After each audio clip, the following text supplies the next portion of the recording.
Dünyanın maliyyə və texnologiya paytaxtı Nyu-York çarəsiz intensiv leysan yağışları Amerikanın bu nəhəng megapolisini bir neçə saatın içində iflic etdi. İnfrastrukturun müasirliyi, çox milyardlıq drenaj sistemləri belə təbiətin bu qəfil zərbəsi qarşısında tab gətirə bilmədi. Küçələri çaylar əvəz etdi. İnsanlar evlərində köməksiz qaldı.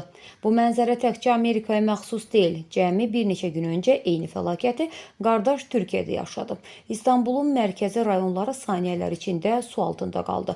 Avropanın mərkəzində, İtaliyada isə qəfil başlayan dolu və qasırğa infrastrukturun zəif bəndlərini üzə çıxardı. Bütün bunlar tək bir acı həqiqəti sübut edir. İqtisadi gücündən və inkişaf səviyyəsindən asılı olmayaraq yer üzündə heç bir ölkə təbii fəlakətlərdən 100% sığortalanmayıb. İnsanlıq bu fəsadların qarşısını tam almaq gücündə deyil. İndi isə növbə bizim regionunda. Sinoptiklər həyəcan təbili çalır.